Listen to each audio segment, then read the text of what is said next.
Hari ini IHSG ancur lagi, bahkan sampai ke minus 4%. Sebelum akhirnya sewaktu ditutupnya, dia cuma minus 1,5%.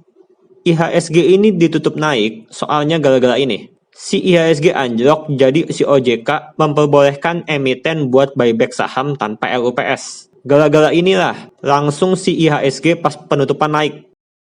Di Instagram ini cukup banyak orang yang nanya ke saya, ini IHSG bakal turun ke berapa? Ini sampai kapan IHSG ancur? Semua orang yang nanya itu, saya jawabnya nggak tahu. Soalnya kenapa? Soalnya ini IHSG ancur, serta bursa-bursa dunia ancur itu gara-gara virus. Ini bukan karena perang dagang, ini melawan virus. Nih, seandainya Anda lihat di situs ini, sekarang si Korea Selatan aja udah 2.300. Sebelumnya minggu lalu itu padahal baru 200. Nah, selain itu di Iran, si wakil presiden Iran aja terkena coronavirus. Makanya virus corona ini sangat mengacaukan ekonomi dunia. Ya intinya selama virus corona masih seperti ini, ya semua perekonomian dunia bakal tertekan. Sangat mungkin IHSG bakal terus turun kalau virus corona masih seperti ini. Ya intinya jika Anda mau si IHSG naik, yaitu virus coronanya harus selesai dulu, baru si IHSG bisa naik lagi. Nah, tetapi hari ini di Telegram saya bilang, sewaktu yang siang tadi, hari ini IHSG open gap. Ini pertanda yang sangat bagus. Nih, IHSG open gap. Loh, apa bagusnya? Apa bagusnya IHSG open gap? Nah, begini, sekarang si gap IHSG, gapnya belum ketutup. Seandainya Anda bingung apa itu open gap saham, ya Anda Google aja. Nih, Google. Open gap saham. Ini sangat banyak sekali situs yang menjelaskan tentang open gap saham. Ya Anda lihat aja di sini.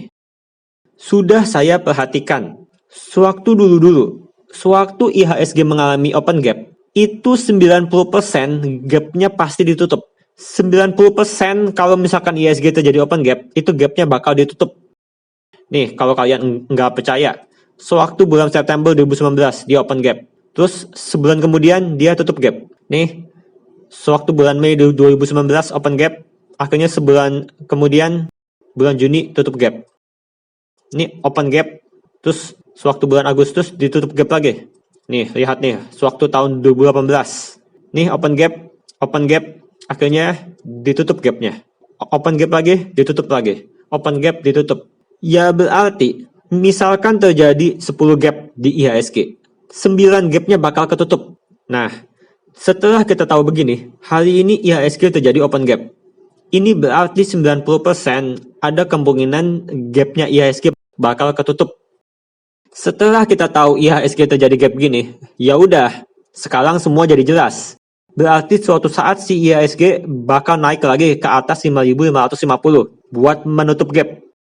Ya berarti, seandainya si IHSG turun sampai ke 4.500, ya anggap aja diskon. Soalnya, misalkan dia turun ke 4.500, yang 5.600 yang gap ini kan belum ketutup. Maka sangat besar kemungkinan dia buat naik lagi ke atas buat menutup gap. Ya jadi anggap aja ini diskon. Ini diskon nih, sampai ke 4.500. Menurut saya, sehancur-hancurnya IHSG, dia bakal ke 4.000. 4.000 adalah support tahun 2013 dan 2015. Ya tetapi susah lah ke 4.000. Menurut saya pas 4.500 itu penurunannya udah bakal terhenti. Setelahnya dia malah mantul lagi ke atas. Yang penting adalah situasi seperti sekarang ini harus minimal 50% cash. Jangan sampai cashnya 0%. Itu benar-benar bahaya. Yang cash 30% juga sangat bahaya. Jadi minimal harus 50% cash. Seandainya Anda udah 70% cash, itu benar-benar hebat lah. Soalnya sangat jarang juga orang yang bisa 100% cash. Begitu intinya. Makanya dari awal saya bilang 50% saham, 50% reksadana. Terus pilih reksadananya, pilih reksadana pasar uang.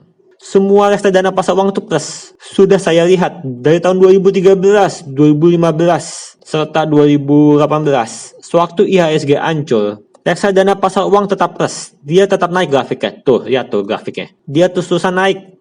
Sama sekali enggak peduli si IHSG ancur gimana pun, dia tetap naik. Si reksadana pasar uang. Makanya saya ulang-ulang terus 50% saham, 50% reksadana.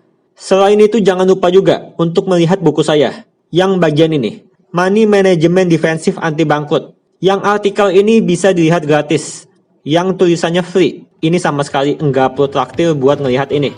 Di artikel ini saya kasih tahu bagaimana cara money management supaya Anda selamat di bursa ketika hancur begini. Ini adalah money management yang saya terapkan. Ya Anda lihat aja di website traktir Kapten Saham 707. Begitu intinya. Jangan lupa juga follow Telegram saya. Serta jangan lupa subscribe channel YouTube ini. Terima kasih.